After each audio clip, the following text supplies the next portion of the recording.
में लगेगा इस सर्च में, चूंकि कल ये उम्मीद की जा रही थी कि 2 से 3 घंटे में महज सभी लोगों को निकाल लिया जाएगा, लेकिन ये बहुत लंबा चल गया ऑपरेशन और बहुत दुखद यह हादसा।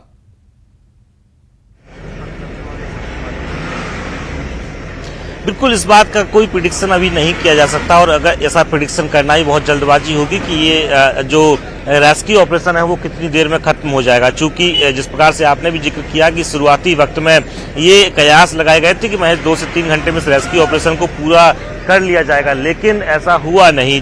जटिलता आती गई और रेस्क्यू ऑपरेशन में लगने वाला जो वक्त था वो लगातार बढ़ता चला गया। शुरुआती वक्त में ये कयास लगाए गए थे कि महज 5 फीट के आसपास पानी होगा और मलबा जो ऊपर से नीचे धंसा हुआ है उसके ऊपरी सतह पर आसानी से लोग मिलेंगे तो रेस्क्यू आसानी से कर लिया जाएगा। लेकिन उसके बाद जटिलता आना शुरू हुई, पानी लगातार अंदर बढ़ता चला गया। जब पानी को निकालना शुरू किया गया तो स्रोत के माध्यम से फिर से उस बावड़ी में कुएं में पानी आना शुरू हुआ।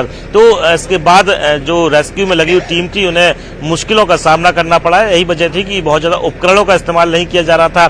तो ये तस्वीरों में आप एक जो दीवार देख रहे हैं, इस दीवार को तोड़ा गया। इस दीवार को तोड़ने के बाद फिर ये क्रेन की मदद ली गई। उस क्रेन की मदद के बाद फिर नगर निगम की ट्रॉली का उपयोग किया गया और उसके बाद भी जब पानी लगातार बढ़ता गया तो हर संभव प्रयास किए गए। हर संभव प्रयास में अन्य उपकरणों की मदद ली गई। नगर निगम ने अपने कई उपकरणों का इस्तेमाल किया और उस पानी को स्पीड से बाहर निकाला। उसके बाद सर्च ऑपरेशन चलाया गया। इसमें सेना के साथ साथ एसडीआरएफ एनडीआरएफ की टीम की बड़ी खासी भूमिका रही है और मौके पर रात भर जो प्रशासनिक अमला है वो तैनात रहा।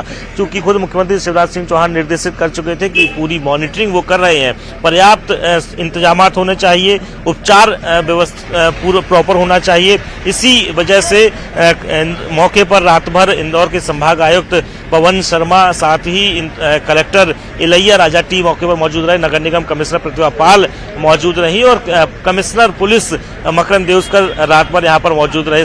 जब ये 35 शव बरामद हुए उसके बाद अब एक जो शव है वो अब भी एक जो शख्स है उनके बारे में अब तक कोई जानकारी नहीं मिली। उनकी मिसिंग की ही जानकारी मिल रही है, जिनका नाम सुनील सोलंकी पता चला है। उनको लेकर अब सर्च ऑपरेशन किया जा रहा है और बल्कि इसके अलावा और कोई मिसिंग की जानकारी नहीं है। जो शुरुआती वक्त में मिसिंग की जानकारी थी वो लगभग सभी लोगों के बारे में जानकारी मिल चुकी है। कोई हताहत होने की कुछ लोगों की जानकारी है, वहीं कुछ लोग हॉस्पिटल में भर्ती है जिनका उपचार चल रहा है। तो अब एकमात्र जो शख्स है उनका नाम सुनील सोलंकी पता चल रहा है कि उनके बारे में अब तक कोई जानकारी नहीं मिली है। उनके परिजनों को भी अब आशा है कि जल्द से जल्द उनके बारे में जानकारी मिले। बहरहाल अब सर्च ऑपरेशन चल रहा है, एक अंतिम स्टेज में है।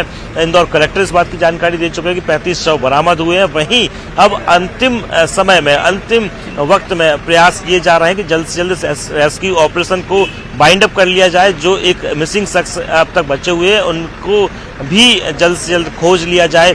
इसी वजह से अब एक्सपर्ट्स की जो टीम है उससे नीचे भेजा जा रहा है ताकि मलबे को हटाकर और जो स्ट्रक्चर नीचे पर है उसे तोड़कर सर्चिंग ऑपरेशन किया जाए और जो एक रिमेनिंग शख्स हैं जो मिसिंग है उनके बारे में भी जानकारी मिल सके। बिल्कुल विकास, जो जिनकी तलाश की जा रही है उनकी भी अगर गिनती की जाए तो बच्चे, महिलाएं, पुरुष लगभग कितने लोग हैं यहाँ से जो अब तक निकाले गए हैं और कहाँ से ये लोग थे? क्या स्थानीय लोग ही ये थे या बाहर से भी लोग पूजा में शामिल होने के लिए यहाँ पर पहुंचे थे? इसके बारे में भी कोई जानकारी क्या अपने पास?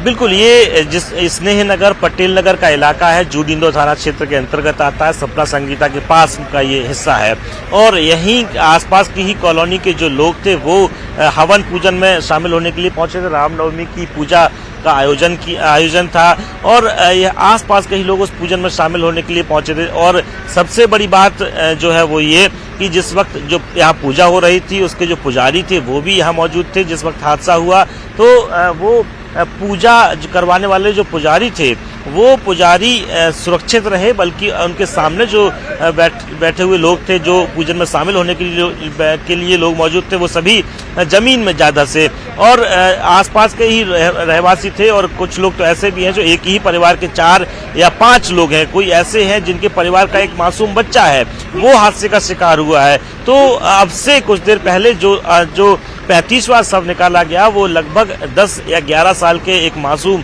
बच्चे का था। और सुनील सोलंकी जिनके बारे में अभी तक मिसिंग जिनकी जानकारी मिल रही है, जिनके बारे में कोई जानकारी नहीं मिली है, पता चला है कि वो सुनील सोलंकी समाज सेवी के तौर पर पहचाने जाते थे। जिस वक्त ये हादसा हुआ वो भी वहां मौजूद थे, वो लोगों को सकुशल निकालने का प्रयास कर रहे थे और उसी दौरान वो हादसे का शिकार हुए और उसके बाद से उनके बारे में कुछ पता नहीं चला। अब परिजनों को और प्रशासन के अधिकारियों को यही उम्मीद है कि जल्द से जल्द उनके बारे में कोई जानकारी मिले और संभव हो सके तो उन्हें यहाँ से बाहर निकाला जाए। लेकिन अब जानकारी और जो आशंका है वो इस ओर इशारा करती है कि अब कोई अप्रिय खबर ही निकलकर अंदर से आएगी, चूंकि अंदर जो पानी है वो काफी समय से बंद पड़ा हुआ ये कुआं था, बंद पड़ी हुई बावड़ी थी।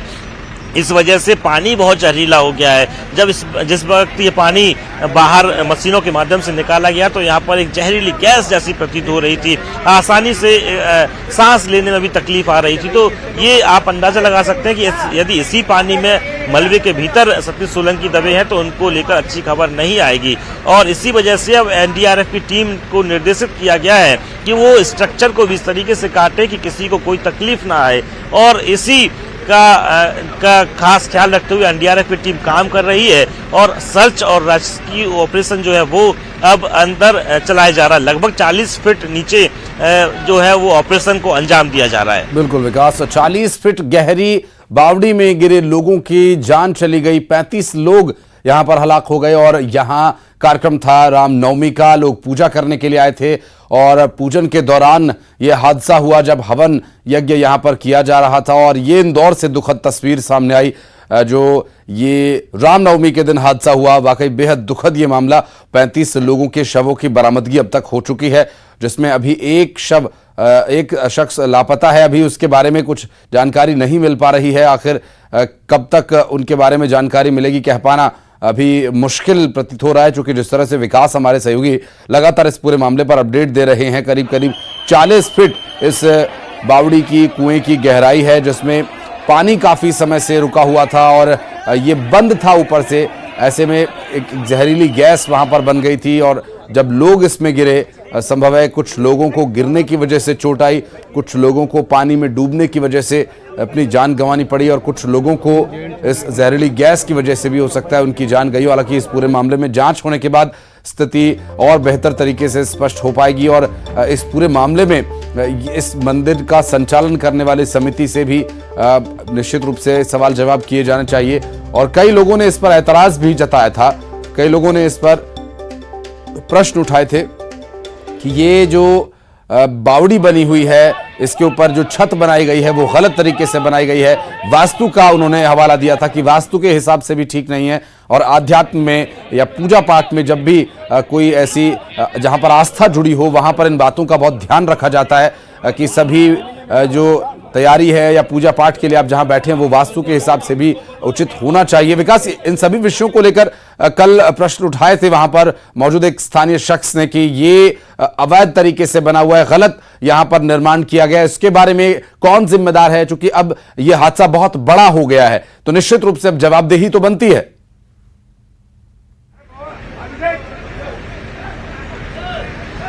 बेशक इसके एक दस्तावेज भी प्रस्तुत किए गए थे जिसमें ये अंकित था कि इस जगह पर अवैध निर्माण की शिकायत नगर निगम के अफसरों को की गई थी।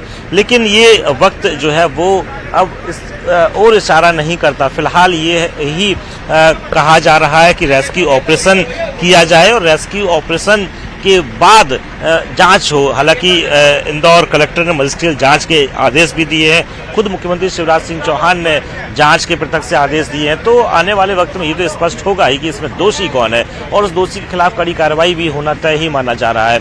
लेकिन अब इसके साथ साथ में अगर देखा जाए तो ये आने वाले वक्त में और स्थिति स्पष्ट होगी कि आखिर कौन इसके लिए इसमें दोषी था, किसकी वजह से ये अवैध निर्माण किया गया था, किसकी सह पर निर्माण था, वो सभी इसमें दोषी है। चूंकि अगर किसी की दोष की बात करें तो साफ तौर पर ये मान के चलिए कि राजनीतिक संरक्षण के बिना ये संभव नहीं है। और